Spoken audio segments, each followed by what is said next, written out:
Okay, Bismillahirrahmanirrahim. Assalamualaikum warahmatullahi wabarakatuh and a very good evening to everyone. Okay, what pleasure day to meet everyone while in this pandemic. We have going crazy with the pandemic, right? Okay, so like usual, okay, bila kita berjumpa macam ni, means adalah something yang we would like to share or we would like to hear maybe comments or question from the audience about how how or what or why the things that we going to discuss uh, works or conducted. Okay. So hari ni macam memang sebenarnya nak santai tapi I don't know kalau I terbawa benda ni pergi jadi macam agak serius, tolong okay my speaker boleh tolong macam don't be so serious, okay cakap macam tu kat I. So macam I try to slow down. Okay, kita try santai Okay, so sebelum kita mula okay, why not kita minta lah kita punya speaker ni perkenalkan diri, introduce herself a little bit. Okay, actually dia ada achievement dia tapi itulah kita nak dengar dia cerita sikit macam mana tu. Okay, please to welcome. Hi. Thank you Cikgu Ain. Panggil Cikgu Ain ke Puan? Cikgu. Cikgu. Kita panggil Cikgu lah. Okay, Cikgu Ain. Thank you. Saya Aliza. Background saya Masters in Clinical and Abnormal Psychology. Tapi saya daripada tahun 2015 I went into ABA lah. So sekarang dah masuk 6 tahun. Sekarang saya based in Dubai. Dan saya certification saya adalah Board Certified Assistant Behaviour Analyst. Ya, buat masa sekarang ni saya still working towards a Board Certified Behaviour Analyst. Apa itu nanti saya akan jelaskan lah. Ya. Okay. You buat master dulu kat mana? Dekat University of South Wales in the UK. Oh, UK, right. So is it your degree sama dengan your master? Ada link Ya. Ya. Okay. So memang connecting lah. Okay, then macam mana dekat Dubai okay tak? Compare Malaysia ni macam memang crazy lah. Pandemic dia, the numbers, we all can see. Kat sini okay lah. Kebanyakan orang dah divaksin. So dia punya restriction tu tak adalah macam Malaysia kan. So okay sangat lah kat sini. Cuma panas. Sana ada musim-musim ke? Dia ada musim panas dengan musim sejuk. So sekarang ni tengah musim panas. Okay. Temperature sini dia dah hujan mencecah 40 degrees. 40 tinggi juga Ya, kat sini memang panas. Okay, alright, okay. Hari ni, okay, as the topic, what to know about ABA therapy. Okay, before that, I nak bagi tahu, I'm not selling any product here. Sebab ada yang macam tertanya-tanya, is it sebab I nak jual apa-apa tak? I tak jual apa-apa produk. This is just an introduction. Macam mana kita nak kenal lah. So, ABA therapy ni sebenarnya kalau kita banyak macam go through some readings, sebenarnya benda tu agak familiar untuk cater behaviour in children, terutamanya untuk autism yang based on yang I punya reading. Okay, memang kita akan banyak kerap kali jumpa dan benda tu sepatutnya bukan benda yang asing lah untuk special education itself, kalau in term of special education. Okay, so macam bila melalui pembacaan, so kita akan ada banyak soalan yang kita rasa kita nak tanya kepada orang yang lebih tahu. Orang yang lebih tahu yang berada dalam bidang, mungkin dia lebih bagus untuk explain pada kita what it is all about. Okay, so hari ni I'm going to ask Aliza about this. I call Aliza je boleh ke? Boleh. I call you Aliza. Okay. Boleh sangat. Okay, first question. Okay, mestilah what is ABA therapy all about? Okay, boleh I share screen ke? Boleh. Okay. I dah prepare sikit. Kejap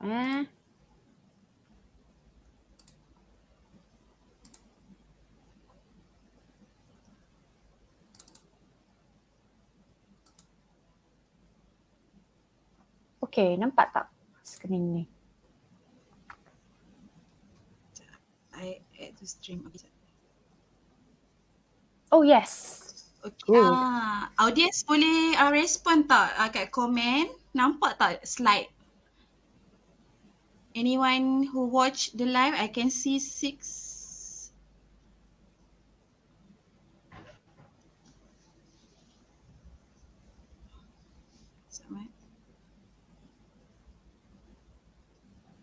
Okay, nampak. Alright, ada yang respon. Nampak. Okay, thank you. Okay. Thank you Azi Bakar. Okay, so sebenarnya ABA therapy ni, so the first question, apa itu ABA? Dia ada 2 soalan sebenarnya. So I think soalan pertama ialah apa itu ABA, and soalan kedua ialah apa itu terapi ABA. These two things are different. Dia benda ni adalah berbeza sebenarnya. Jadi saya akan cuba jelaskanlah satu persatu macam mana dia berkaitan. Okay. Okay, so what is ABA? Apa itu Applied Behavior Analysis? Ia sebenarnya adalah sejenis sains. So it's an applied science. Di mana apa yang kita kaji is tingkah laku luaran yang kita boleh nampak and ukur. Bila sesuatu itu kita boleh nampak and ukur, maksudnya kita boleh ubah benda tu. Kita boleh cari apa yang menyebabkan sejenis tingkah laku itu berlaku, and apa yang memaintain tingkah laku tu. Bila kita dah faham dua-dua benda ni, kita bolehlah mulakan proses untuk mengubah tingkah laku itu dengan mengubah kedua-dua faktor yang tadi saya jelaskan. So our focus dalam bidang ABA is the tingkah laku luaran, and dalam bidang ABA kita lihat tingkah laku itu sebagai kesan daripada proses or sejarah or learning history, sejarah pembelajaran atau learning history seseorang. So maksudnya semua tingkah laku yang ada pada seseorang itu dia ada dia punya beginning point or titik permulaan, dan dari situ sejarah pembelajaran kita lah yang memaintain tingkah laku tu. So maksudnya apa tingkah laku yang kita ada sekarang, dia ada dia punya starting point, and kita punya learning history or sejarah pembelajaran itulah yang memaintainkan kita punya behavior or tingkah laku sampai sekarang. Ya. So dalam ABA therapy, kita fokus kepada tingkah laku yang penting dari segi social, like communication, following instructions ataupun mengikut arahan, play, bermain, iaitu satu skill yang sangat penting bagi kanak-kanak. Kerana itulah cara mereka belajar sebenarnya. Ya. Okay. Okay. Next one. Sorry. I'm so sorry. What is ABA therapy? ABA therapy, tadi saya dah explain sedikit lah tentang sains ABA ni. Dalam terapi ABA, kita menggunakan prinsip sains yang tadi tu untuk mengubah tingkah laku yang tidak sesuai dari segi social. So maksudnya kita nak kurangkan tingkah laku yang tak fungsional dan tingkatkan tingkah laku yang fungsional. So saya akan gunakan satu case study or kajian case untuk terangkan apa maksud saya sebenarnya. Okay? Okay, so case study Adam. Dia seorang kanak-kanak lelaki berumur 3 tahun. Ini adalah rekaan semata-mata. But cases like this sebenarnya memang sangat biasalah kita jumpa. So Adam, dia suka bermain seorang diri. Dia suka pegang tisu atau main dengan tisu. Dia suka berjalan tanpa arah kat rumah ke, kat sekolah ke, mana-manalah. Dia suka mencapai atau merebut bila dia nakkan sesuatu. And bila dia tak nakkan sesuatu, dia gigit dan dia tolak. Dia boleh meniru perkataan video, tapi dia tak boleh meniru percakapan orang. dan dia tak faham arahan. Okay, so ini adalah Adam. Right, so Adam, bila kita dapat kes yang macam ni, kita cuba untuk mencari the function or fungsi tingkah laku yang tak functional tu, dan kita cuba gantikan dia dengan kemahiran yang functional lah. So contohnya kalau dia suka bermain seorang diri, kita ajar dia main dengan orang lain atau dengan kawan-kawan dia. Kalau dia suka pegang tisu or bermain dengan tisu, kita ajar dia main dengan mainan atau permainan, Lego ke, blocks ke, kereta ke, apa-apalah. Kalau dia suka berjalan tanpa arah, kita ajar dia untuk kemahiran untuk mengisi masa lapang, and also in-seat behaviour or duduk di satu tempat untuk belajar. Kalau dia mencapai atau merebut, bila dia nakkan sesuatu, kita ajarlah dia untuk meminta, menunjuk atau menggunakan perkataan. Kalau dia gigit dan tolak, bila dia tak mahukan sesuatu, kita ajar dia untuk sama ada geleng kepala atau cakap saya tak nak. And kalau dia tak meniru percakapan orang, kita akan cuba untuk train dia meniru percakapan orang. And kalau dia tak faham arahan, dan kita akan train lah mengikut arahan. Okay, so basically terapi ABA ni inilah yang apa kita buat. Okay, yes. Okay, I ada soalan. Yang dekat part yang tadi yang meniru percakapan orang tu kan. Macam mana kita nak bezakan, maksudnya macam mana kita boleh tiru kan. So macam mana kita nak bezakan dia tu betul-betul sebut benda tu as in dia faham maksud benda tu, ataupun dia just jadi parrot je macam. Yang tu kita kena dia kena ada exposure, and kita kena ajar dia apa maksud dia sebenarnya. Ya, kita ada teknik-teknik kita tersendirilah. So depends on apa yang kita nak ajar. Kita akan start from the basics. Lepas tu kita train makin susah. Ya. Okay. Right. Okay. Next one. Okay. So, orang selalu tanya macam mana kita nak tingkatkan kemahiran tu kan, because kita tengok tu macam senang je kan. Bunyi dia bunyi macam magic. You know? Tahu-tahu dah sembuh, dah okay. Kan. But it's a long way actually. Macam mana kita nak achieve semua ni, it's not magic, it's science. First kita kena cari kemahiran dia yang sedia ada. So kalau macam Adam tadi kan, dia boleh meniru percakapan video, tapi dia tak boleh nak tiru percakapan manusia, orang di depan dia. So daripada situ kita boleh nampak, okay, actually dia ada kemahiran meniru, cuma dia tak meniru percakapan orang. So macam mana kita nak buatkan dia tiru percakapan orang? So kita kena tengok baseline dia macam mana, apa yang dia boleh buat. And then kita kena ajar kemahiran tu secara meningkat. So macam tadilah yang I explain tadi kan. Okay, and then next one is cari minat dan kesukaan mereka. So kita gunakan benda ni untuk mengukuhkan dia punya tingkah laku functional. So it's called positive reinforcement.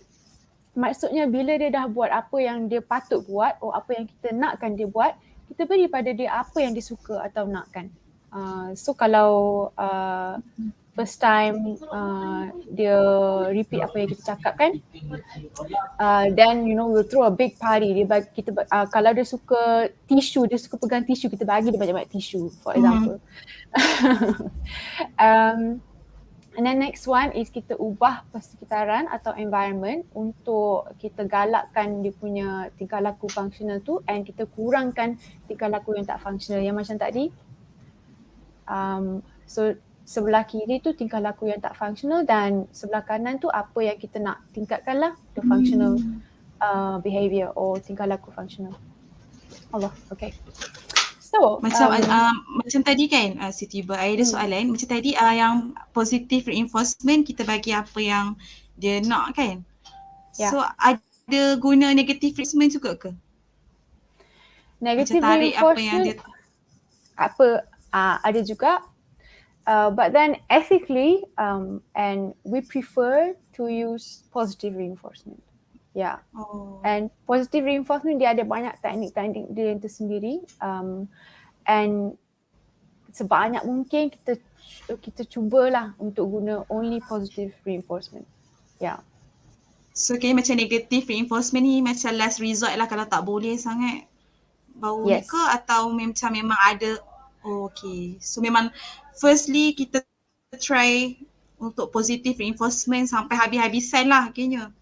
Yeah. Oh, okay. Selalunya kita tak consider pun negative reinforcement ni at the start. Masa mula-mula memang kita akan, we will like find sesuatu yang dia suka dan kita akan gunakan itu untuk motivasikan dia. Ya, meningkatkan motivasi dia untuk belajar. Ya. Okay, so last one kita ambil data. This is very important in ABA because kita kan sebuah sains. Semua program ABA selalunya lah kita akan ambil data untuk semua tingkah laku yang kita cuba tingkatkan dan kurangkan. So untuk kita rujuk balik kalau intervensi tu berkesan atau tidak. Ya. Okay. Ambil data tu means ada checklist lah ke macam mana? Standard checklist Dia ke? Depends pada dia behavior ke, like behavior, what kind of behavior. So different type of behavior dia ada dia punya cara ambil data dia sendiri. Ya, dia ada tingkah laku yang akademik, ada yang social, ada yang play. So semua jenis data tu dia akan lain-lain lah. Ada juga ada macam flow, macam for example nak pergi nak basuh tangan. So basuh tangan tu dia ada dia punya steps kan. So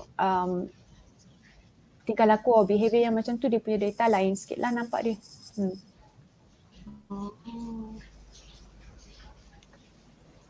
Okay.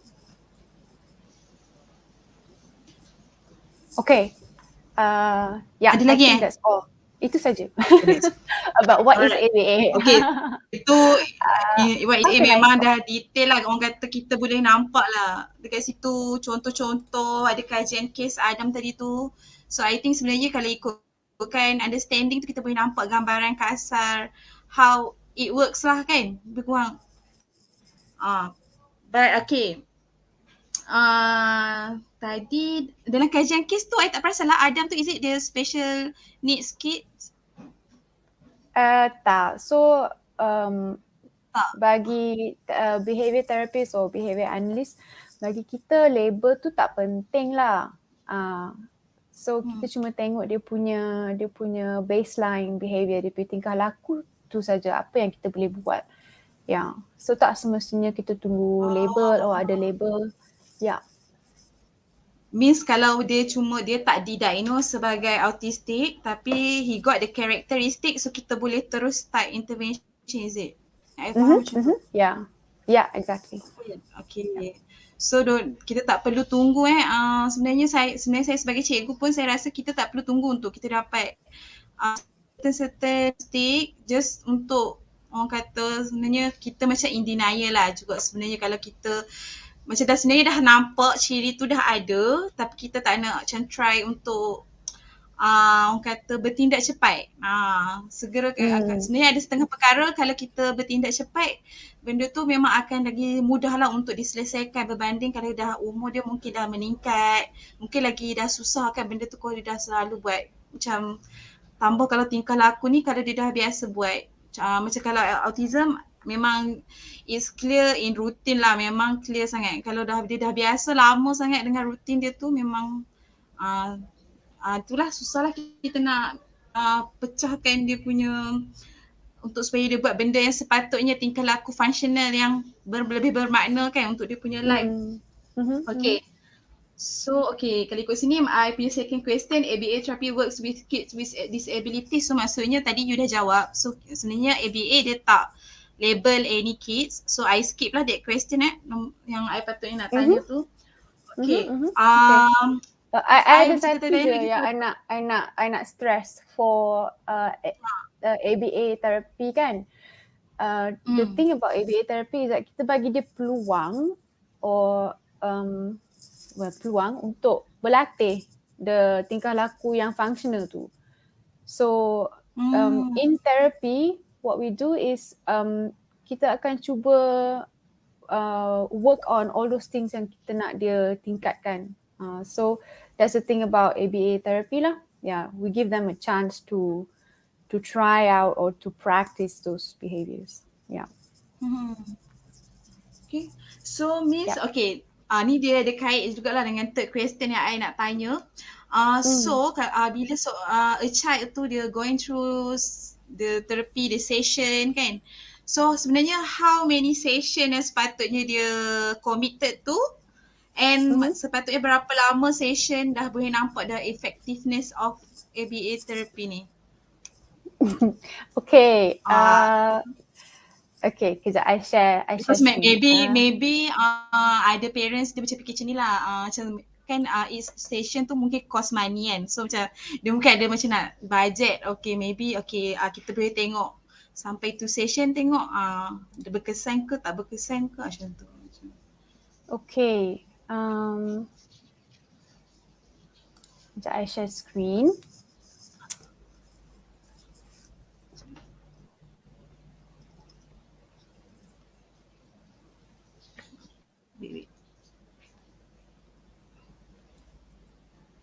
Okay, so soalan ni dia jawapannya actually it depends on a lot of factors. I tak boleh nak cakap like, oh lepas seminggu you boleh nampak improvement, you know what I mean? Dia ada banyak factors. These are some of them, not all. Ada lagi banyak, tapi ni je yang I boleh fikir. And ni yang paling penting lah I rasa. Kita perlu tengok to all of the factors. So for example, tahap kemahiran anak kita like Adam tadi tu, apa yang dia boleh buat at the get-go, which we call baseline skills. Umur dia, yes. So his baseline, umur dia punya motivation untuk belajar. Kadang-kadang some children dia nampaknya macam tak ada motivation langsung, tak ada apa yang membuatkan dia teruja. So budak-budak yang macam tu susah sikit lah kita nak kerja dengan diorang kan. And any halangan dari belajar, so this is called barriers to learning. For example, dia macam kalau pernah dengar self-stimulatory behavior, stimming, or repetitive behavior. So macam I pernah dengar stimming. Okay, stimming tu maksudnya sama ke dengan repetitive tu? Dia lain. So contohnya macam Adam kan dia suka berjalan, dia tak suka duduk di kerusi. So itu kiranya dia mungkin dia punya stim lah, dia suka berjalan. Repetitive behavior ni macam ada sesetengah kanak-kanak dia suka flap ke, kalau pernah nampak. Yes. Yeah. I ada student yang buat macam tu. Actually this is stims. Repetitive behavior macam dia nak tutup benda pintu. Tu consider stimming Yeah, that's a stim. So repetitive behavior ni macam dia suka tutup pintu, you know, or dia kena dia suka buat like sesuatu yang the same all the time. Yeah. So Aliza, sorry nak interrupt kejap. Ada audience cakap dia orang tak nampak sangat dekat slide. Can you macam see my the size kot? Yeah, besar kan? Nampak tak? Okay, right. I rasa better kot. Boleh nampak ke? Audience boleh nampak ke? Nanti responnya kat komen. Thank you. Nampak? Is it better? Kalau I nampak lah, I tak tahu. Okay. Sekarang dah nampak ke?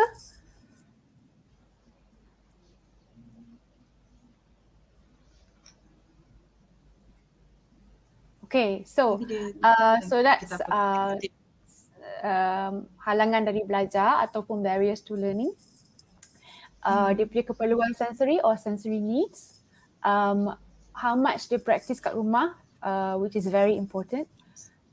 collaboration dengan the interdisciplinary team. Kalau ada macam teacher ke, OT ke, ST ke, kalau lebih berkolaborasi better. Kemahiran terapis tu sendiri, and kalau dia ada attend terapi lain macam ST ke, OT ke, and dan lain-lain lah. But apa yang saya nak tekankan ialah bila kita mula terapi, kita akan nampak improvement sedikit demi sedikit. Okay? Kadang-kadang kita rasa macam tak nampak benda tu pasal pada kita ini benda yang macam kecil je. For example macam eye contact kan. Ni benda yang sometimes kita take for granted, kita ambil remeh kan. But actually pada anak-anak kita mungkin ini sesuatu yang sangat mencabar. Maybe it's something that's very challenging for them. So untuk parents ataupun even therapists, always look at the small wins. Yeah, we should always celebrate the small gains. Yeah, tengok dia punya baseline tu macam mana, apa yang dia tak boleh buat dulu, and compare daripada mula terapi dengan maybe sebulan ke 3 bulan ke, tengok how far they've come. Yeah. Can we Tapi say kita benda kena tu aware lah. be realistic? Yes, be realistic, and also kita kena aware, kita kena beri perhatian kepada benda-benda ni semua. So macam parents for example, perlu tahulah apa yang therapist tu tengah kerjakan dalam terapi. So for example kalau eye contact ke, belajar untuk memimik perkataan ke atau bunyi, like sometimes dia tak boleh nak mimik perkataan, dia boleh mimik bunyi. That's a win already. Or kalau macam case Adam tadi, daripada dia grabbing or dia dah mula gunakan gesture atau dia gunakan perkataan, yeah, dan dia tarik tangan. So that's also a win. Yeah. Sekejap, I nak tanya, okay, ni macam kalau untuk, I perasan kalau student syndrome Down, dia ada macam tingkah laku yang macam sensual, I tak tahu lah, sexual, something sensual, macam nafsu punya, macam like rubbing private parts. So is it ABA therapy boleh tukar atau dia something another discipline yang perlu tackle benda tu? Okay, I'm going to be honest.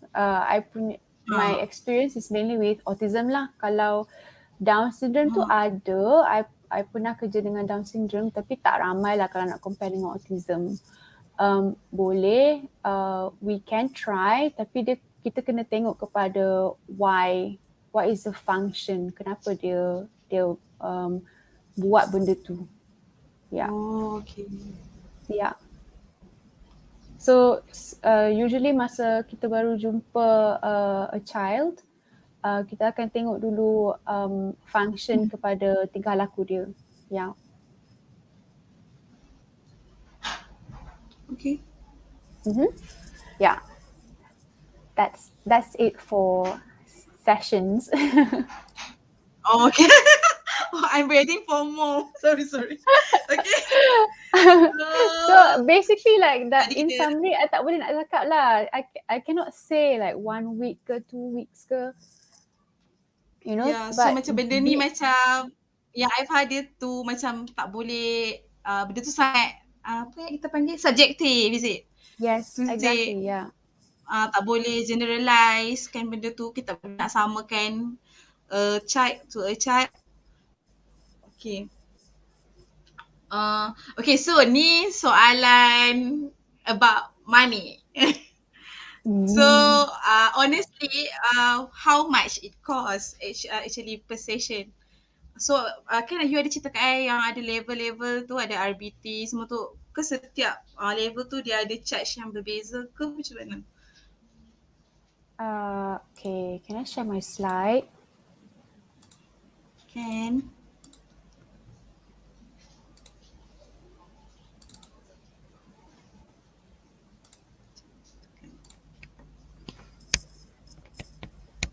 Okay. Nampak tak slide? Sekejap wait. Baru masuk stream. Alright. Okay. So dia depends again on different factors. So depends lah kalau dia from NGO atau swasta, what is the therapist punya credential or dia punya sijil. Location also plays a role. Kat mana center tu sebenarnya, or is it center based atau home based, terapi tu kat rumah ke dekat center, and experience lah, pengalaman therapist. Yeah. So to be honest, range dia memang sangat besar, daripada RM25 sejam ke RM250 sejam, lebih kurang lah macam tu. Yeah, so kalau nak tahu lebih, boleh contact, boleh minta contact saya daripada Cikgu Ain, and mungkin saya boleh tolonglah untuk carikan lebih information. So depends on apa yang parents or ibu bapa boleh spend, dan I boleh cuba carikan matchkan dengan Reach budget lah. Yeah, because dia memang ada banyak range, and again depends kalau NGO dengan versus swasta. NGO obviously less, and private will be more. And kalau credentials depends juga pasal dekat in Malaysia dia belum standardized lagi kan. So it depends really. You memang kena tanya individually lah. Yeah.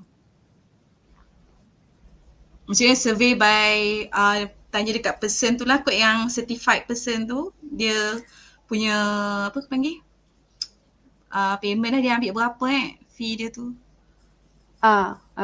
Yeah, exactly. So sebab sebenarnya kalau I risau takut macam parents ni kena scam tau. Macam ada orang yang macam dia macam dia tak ada pun certification yang macam kita cakapkan tu, tapi kita macam ingat dia ada, so pergi bagi like a total amount, then sebenarnya tu bukan pun the right amount yang patutnya dia belanjakan untuk terapi tu. So tu yang macam I terfikir tu yang tanya pasal cost.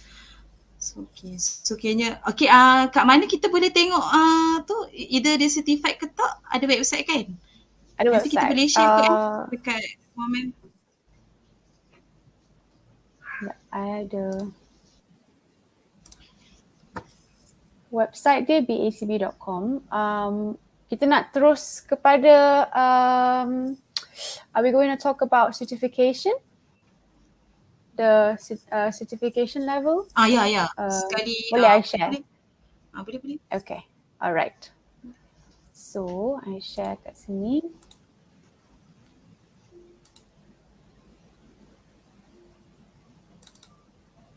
So kita nak parents, teachers aware benda ni, sebab macam kita tak nak ada orang kata ni lah dipanggil apa ada something violent benda ni, academic violent is it? Yang macam tipu-tipu macam like a scam. Ya. Sebab sekarang ni memang musim-musim ni lagilah musim orang tak ada duit ni. Yeah, so nanti kita akan cakap like about how to get more information, but I just want to talk about the therapist punya factor lah. So every therapist dia ada training dia yang tersendiri. So meaning because in Malaysia ABA ni dia masih lagi belum matang lah. Dia bukan macam OT atau ST yang dia punya dia ada kursus formal dekat universiti. So ABA dia tak ada formal course dekat universiti. So training therapist tu dia bergantung to their own formal education, and dengan training yang dia dapat dekat center mereka tersendiri, and pengalaman masing-masing lah. So actually yang paling penting is to cari therapist yang sesuai dengan our needs, like dengan keperluan kita. Jadi bukan semua practitioner dekat Malaysia ni dah buat kursus ABA. So this is something okay. yang Baru tahu. so this is something yang kita perlu aware lah. Kursus khas ABA ni kita boleh ambil online ataupun di university overseas. So terpulanglah semua practitioner ABA dia ada pathway dia tersendiri. Okay. So antara negara yang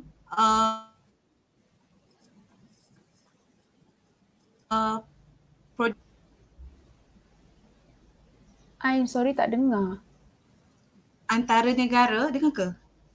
Okay, sekarang Okay, antara negara yang produce certified ABA, negara apa yang you mention tadi kan, dekat overseas macam dia dah so dia memang establish. bermula dari bermula dari USA.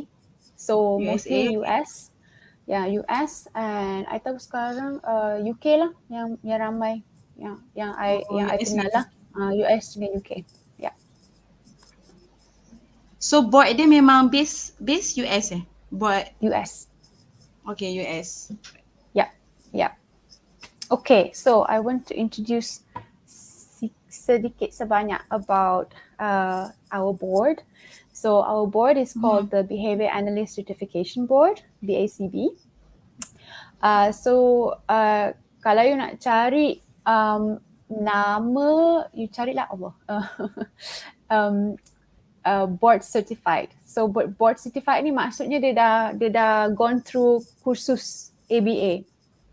Okay, which is approved by the certification board.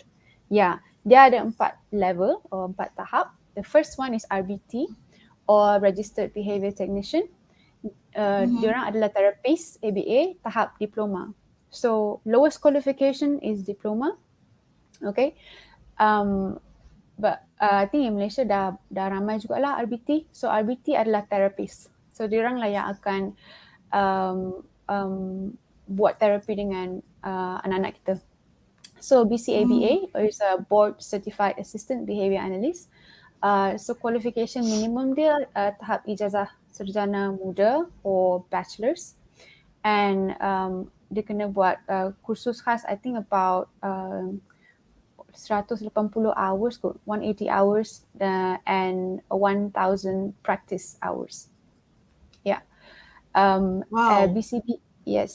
BCBAs or Board Certified Behavior Analysts, dia tahap ijazah sarjana or masters.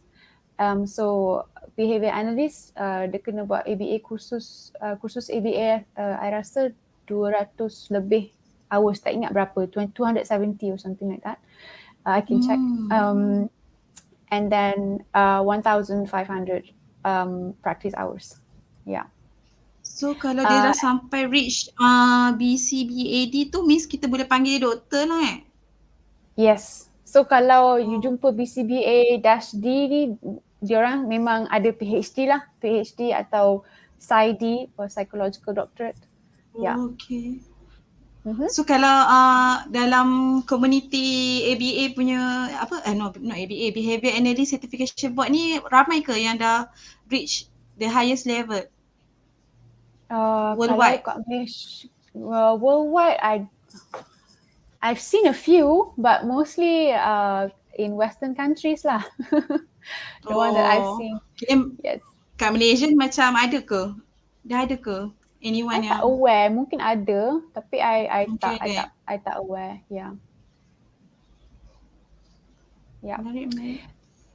So kalau nak cari practitioner yang dah di certified by the BACB, you can go to their website. Dia ada registry dia sendiri.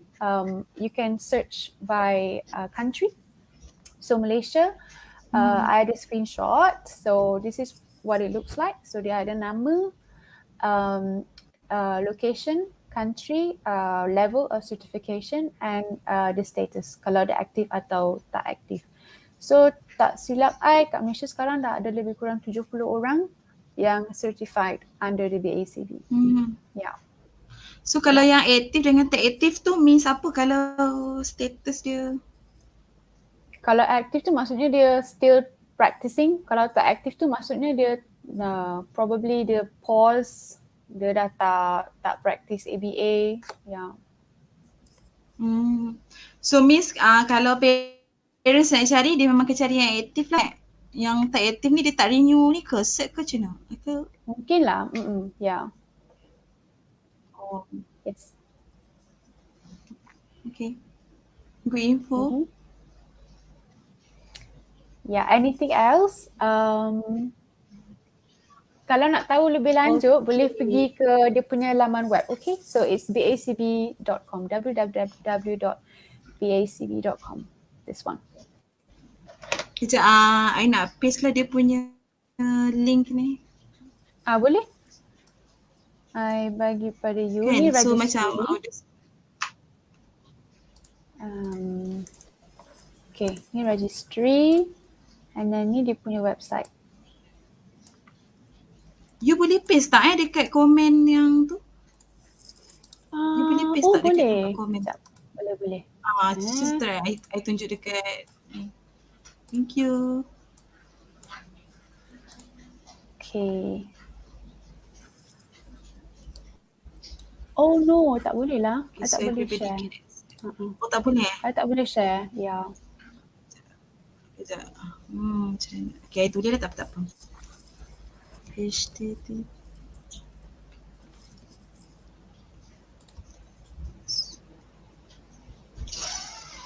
www.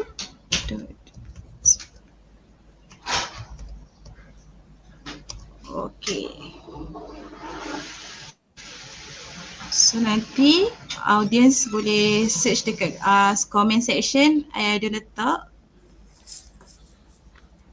website yang kita boleh refer lah untuk tengok ni kan dia punya qualification cert pertauliahan lah kita panggil. Alright. So yang 4 ni dah habis Yes. Okay, alright.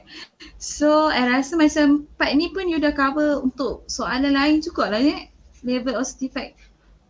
Sampai, so sekarang kalau tengok tinggal satu lagi soalan yang tak cover. Okay. Yang ada tanya. Wow, laju kita hari ni. Itulah. Expecting 1 hour sebenarnya. Tak apa-apa, nanti kita boleh tanya.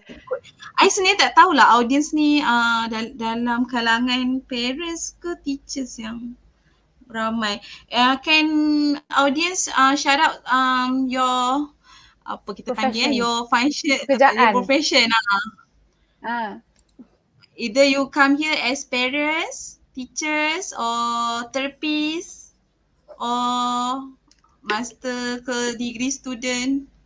Boleh share dekat ruangan komen so kita boleh tahu siapa audience kita sebenarnya. Okay. Next, last but not least lah, kalau lepas ni ada any Q&A. Okay, any suggestion or option for parents to go through some info. Okay, yang ni yang you cakap tadi ko yang boleh tanya you personally ke, kan? I boleh bagi contact. I ada a few more. Ke you ada? Oh, okay, alright. I share. Okay, so information. I think yang paling saya suggest lah is to dapatkan information ni from professional yang memang bekerja dalam bidang ni because they will know best. Yeah, and kadang-kadang I rasa parents ni macam dia rasa segan kan, tapi oh my god. Sorry. Ada your gang here, behavior therapist here. Siapa ni? Mr. Ya, memang ada. Okay. Hi. Okay, ada gang I, Cikgu. Hi Aziz. Hi RBT. Hi Mr. Zarul. Hi. Sorry, I interrupt Alice. Okay. So, boleh continue? No, it's good. I'm happy ada orang from my community. Yeah, so I think the first thing that I would suggest is to dapatkan information dari professional lah yang memang kerja dalam bidang ni. Because sometimes I think parents dia macam segan kan, but actually most of the professional yang dalam our helping profession, we want to help. Kita nak tolong. kalau kita sendiri tak boleh tolong, kita akan cuba kenalkan dengan orang yang boleh tolong. Yes. So that's the first one. Second, there's this Facebook page, nama dia ABA Home Based Therapy Malaysia. It's not just about home based therapy. Dalam webpage ni, kalau if you go into the Facebook page, mostly dia ada resource and information about ABA. So kalau you nak belajar lebih sikit ke, and ada juga practitioner and research students that are practicing in the field. So kalau you nak tahu lebih pasal ABA for autism, then go to this Facebook page. Dia memang ada banyak information lah kat situ. Sometimes dia juga guna untuk promote event macam hari ni. So I think that's how people from my community got to know about it. So that's the second one, the Facebook page. The other one is to Boleh I tahu Google. tak siapa dia punya pengasas yang home Admin based dia. ABA? I'm not sure actually. Sebab maybe dia orang macam nak cari personally, macam ada orang nak collab ke, collaboration, macam nak jumpa dengan dia punya. I rasa you boleh contact dia punya admin directly. Oh. Yeah. I So tak dia aktif sangat Facebook ni sebenarnya. Oh. Okay. Tapi kalau you tengok Facebook page tu, dia memang banyak information lah. Dia not dia just macam keep updating lah, okay lah. Yeah. Macam hari ni punya event dengan you pun, our event sekarang ni pun is on the Facebook page. Yeah. Oh yeah. I tak tahu. Okay. Yeah. Oh, so that's how they all got to know about today, I guess. Oh. Okay. Yeah. Alright. Okay, so the third one, I wrote here Google tentang ABA because it's not a new field. It's been around since at least the 1950s. Well, ABA for autism maybe boleh kata 70s lah. So dah 50 tahun jugalah the field. You know, so memang ada banyak information on Google, but I understand sometimes susah untuk kita nak faham kan, because dia memang a lot of jargons and science. So in this situation, forum macam hari ni is very good for informing the public. Yeah.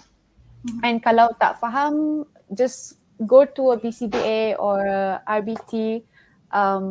You can contact them, cari dia punya nama on the registry yang tadi kita tunjuk tu. Cari nama on the registry and try to connect with them. I'm sure they'll be more than happy to talk to you about it. Yeah. And the next one is Aliza, NGOs. Actually, I got a question for you. I think ini you macam faham ke? Sekejap, I spark dia punya soalan from Mr. Zarul. Can you read it? I got some questions for the panel. Is it this one? This coming to 2023, the BACB shall be replaced with QABA. Okay. Yeah, Kaba. It might be helpful if you can tell us. More.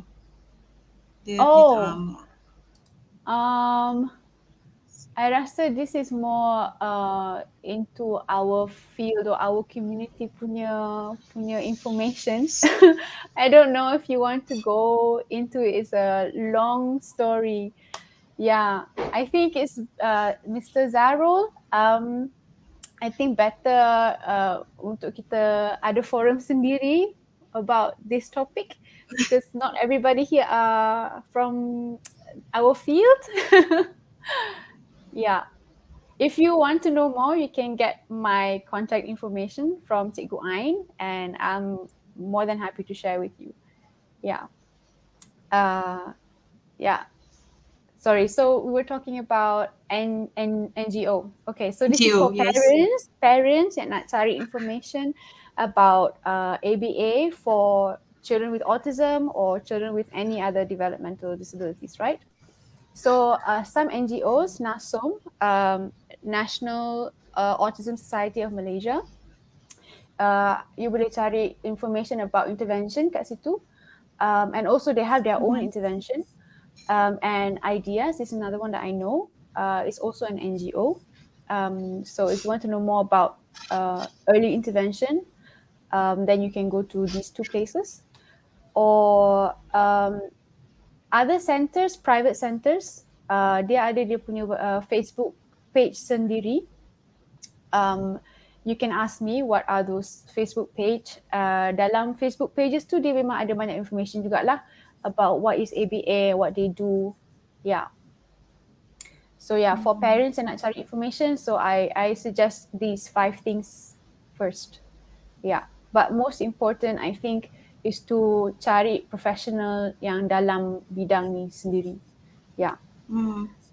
So basically untuk audience, kami malam ni kami tak fokus untuk promote any center kan Aliza? Kita tak promote any that's why I put sebab star kan. Sebab dia memang kita macam benda tu macam terlalu macam nak cakap apa bias kot. Is it? Yes. So kita nak macam tak, sebab kita nak fokus, sebab benda yang kita nak fokus malam ni adalah apa itu ABA therapy, then macam mana benda tu, kita nak faham macam mana benda tu works secara mudah lah, bahasa mudah kepada parents, kepada teachers or kepada anyone yang works with kids lah, yang nak tolong bantu untuk meningkatkan tingkah laku yang diingini. So yeah, exactly. Basically, tapi memang ada center yang praktis, especially dekat KL kan, Liza kan? Dekat KL memang ada. Klang Valley memang ada lah. JB pun ada. I'm not Cikgu sure tempat lain. JB dah sekarang? Sekarang dah pindah balik Kedah. Oh, gitu. Itulah ingat tak yang cerita yang the boy yang jadi my best friend. Okay, dia kat Johor lah. Oh, alah, sayang je. Aduh. 2 tahun mengajar. Cikgu Ain, you didn't introduce yourself. I rasa ada our attendees hari ni tak tahu pun background Cikgu Ain. Yeah. Okay, saya cerita sikit. Okay. Should I tell macam mana I jumpa you juga sekali Boleh. Okay. Sekarang, okay, I'm a teacher, special education teacher, KPM, special education teacher means I work dekat government school lah, dekat PPKI, Program Pendidikan Khas Integrasi. I've been teaching for plus minus 4 to 5 years lah, kayaknya. Then I work with memang learning disabilities lah, dengan autism, ADHD, Down syndrome semua. I have been teaching in Kelantan during my practicum year. Then teaching dekat Johor as my first posting, and my second posting in Kedah, back to my hometown. Okay, so yeah, that's it. Okay, so basically I'm currently final year master student. So I currently so banyak lah macam benda tu, dia banyak spark sebab tu lah kot. Alah tak yawa lah Liza, you lagi lah. Hey, achievement. You dah habis. You dah habis. Okay, so itulah doa lah kajian tu berjaya lah. Begitu. InsyaAllah. InsyaAllah, amin. Okay, so ada any question ke daripada audience? Tak best juga yang kita tak tahu siapa yang tengok, tahu bilangan je. Ada soalan daripada you tak nampak yang kat you punya view I nampak ada 10 yang tengah tengok live. Okay. Okay, ada any questions from the audience regarding apa yang kita discuss malam ni? Boleh tanya. Okay, sambil-sambil tu jap. Tadi Tadi I nak tanya apa, I ada soalan juga. Oh, I ada baca something lah Liza about the intervention. So dia ada yang dekat dalam ni dia kata specific intervention yang ABA buat ada early intensive behavioral intervention. Discrete trial training, pivotal response training, early start Denver model, verbal behavior intervention. So ni memang the most popular intervention use ke macam mana? Ya. Selalu orang banyak guna yang mana? Kalau yang I tahu lah, yang paling selalu I nampak is DTT dengan verbal behavior. The first and the last one I think that you mentioned. Early intensive dengan verbal behavior tu Yes. Benda ni dia ada checklist lah kot ke macam mana? Macam nak tentukan. Dia depends. Dia ada macam curriculum. So dia ada beberapa curriculum. So bila kita first jumpa child, kita panggil intake assessment. So during the intake assessment tu kita akan tengoklah dia punya level, dia punya baseline. And from there kita boleh form the therapy or the individualized education plan. Ada soalan Liza, dah ramai BCBA di Northern State dekat Malaysia? Ada ke? Tu I tak pastilah. Northern State Kalau ada any you punya klik ke yang ada kat situ? Colleague I tak ada. I punya colleague semua Klang Valley lah. KL dengan PJ. Boleh cari dekat registry tadi. So just look for BCBA in Malaysia. You boleh nampak kat situ. But from the ones that I know, I tak tahu lagi lah ada yang from the northern states. Kenapa I rasa sebab cikgu ni dia base dia dekat Northern lah. So dia maybe nak refer dengan somebody yang dekat Northern kot. Untuk okay. Untuk macam kalau maybe dia dapat. Right. So kalau nak strategi atau teknik, boleh contact BCBAs. I think they'll be more than happy to share like macam classroom strategies, I rasa cikgu-cikgu would be familiar with token economy, for example. That's a ABA technique. It's one of the fundamental ones. Ada lagi ke soalan ni? Ada lagi ke soalan? Oh wait, ada private chat. Siapa yang private chat? Oh, okay. Alright. Tak ada dah kot. Okay, thank you. Okay. I think kalau tak ada soalan dah, memang we can wrap up lah kita punya ni. So, thank you Aliza. Okay, I jumpa, I lupa nak cerita tadi kan. Okay, I jumpa Aliza tahun 2016. Yalah, NECIC. Tapi tiba-tiba tak tahu macam mana I boleh teringat pasal ABA, pasal I teringat kat Aliza. So cerita dia. So I cari Aliza balik, nasib baiklah Aliza ni tak tukar nombor. You memang pakai nombor tu memang kat sana I punya nombor memang I guna I punya nombor Malaysia.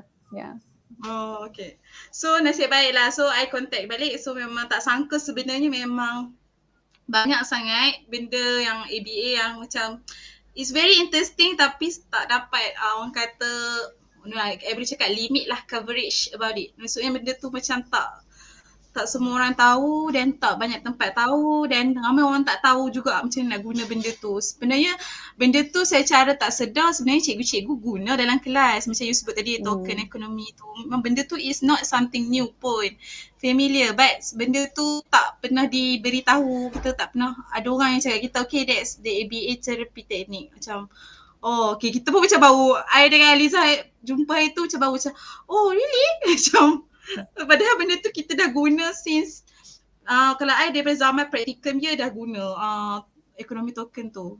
Memang sebenarnya benda tu dah lama lah kayaknya. Benda tu memang benda yang diajar pun macam mana cara nak mengajar ataupun nak dapatkan tingkah laku diingini daripada students. So I'm more than grateful to have Aliza malam ni. Sebenarnya Aliza pun tak boleh sihat tapi she's just macam terharu. Thank you so much. Okay. Thank you for having me. Ya, tapi memang kalau dengar tadi memang kalau boleh nak more lah kan. Kita rasa macam bestnya macam situlah. Memang best I rasa macam banyak sangat input malam ni. Then thank you so much for all the audience yang tengok malam ni, yang very responsive. Macam memang respon lah, orang tanya slide nampak tak nampak, semua bagi tahu yes nampak, okay clear, okay bagus.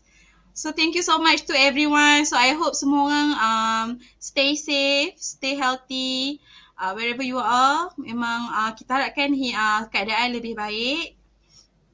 Siapa ni? Henjen. Okay, terima kasih. Okay, sama-sama. Okay. So thank you juga. Memang kita cuma harapkan lah apa yang kalau saya punya part, memang apa yang saya harapkan sebenarnya malam ni lebih ramai parents or teachers yang boleh take action terhadap apa yang kita cakap ni. Maksudnya kita tak nak banyak beralasan lah, kita cakap banyak beralasan daripada kita mencari solusi. So lagi ada satu benda yang I love to highlight apa yang Aliza sampaikan tadi. Kalau boleh stop labeling lah. Labeling tu sebenarnya wasn't good sebenarnya.